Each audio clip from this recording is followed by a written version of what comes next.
Okay, folks, you know what time it is. Mouthpiece is in, cup check time, hard knocks and cheap shots. So what do we got this week? Well, we got big news in boxing. Manny Pacquiao decided to re-sign with Top Rank Promotions. And while this is good news for Bob Arum, is this bad news for anybody hoping for that Floyd Mayweather-Manny Pacquiao fight? Forget it. It's dead. Not happening. He's got a contract till 2016. I don't see it happening. The money team doesn't want to do business with Arum. Arum's willing to do business with anybody, but I'm not sure that it's going to happen. Again, it comes down to table A, table B. Who's table A, table B? It's going to come down to ego. It's going to come down to money. Right. I just don't. So many personality conflicts there. Not going to happen. Get over it. Move on. And speaking of Floyd Mayweather, apparently his next fight date has been set for September the 13th, I believe. Yes. The interesting question is now, who is he probably going to fight? Well, I thought at first, because there was rumors that it was going to be at the Barclays Arena. And I thought that was a telltale sign. It was going to be Amir Khan, who is from England. I was also thinking Amir Khan. And you know, he has a following here in New York. However, it's Ramadan. He's a religious. He's a practicing Muslim. There's no way he can fast and train. Just no way. So that scratches him out. It's looking like it could be Madonna. But can Madonna fill seats at the Barclays Arenas?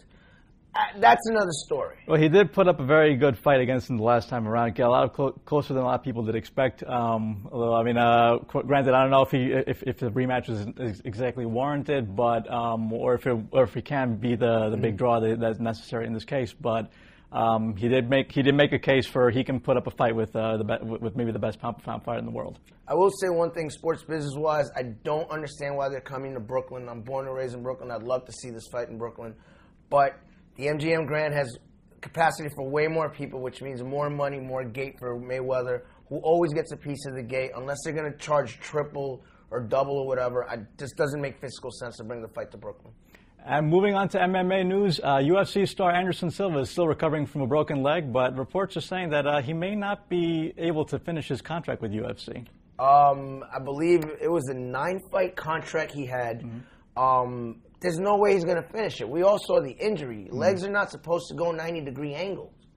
Yeah, that was as nasty as injury as I've ever seen before. Look, I hate to be foul, but if he was a racehorse, we know what they do with broken horses. I'm sorry. Get the 10th like they did with what was the horse in the Derby or the Preakness a few years ago. Yeah, my point is, as a huge Anderson Silva fan, please, folks, give it up. Let the man be. He's done everything he can in his career, one of the greatest fighters of all time. Just let him be. If he comes back, great. But don't it feels like SEO clicky stuff where it's like, just, look, he gave us everything. Just let it be. We've seen the injury. So. And speaking of guys who can fit sort of that same description, moving on to WWE news, former world champion CM Punk has been spotted recently in several Chicago Blackhawks and Cubs games, and he made public his engagement with WWE diva AJ Lee. Now, interesting note, though, no mention of his contract situation. His contract expires in July, I believe, or his current situation with wrestling altogether.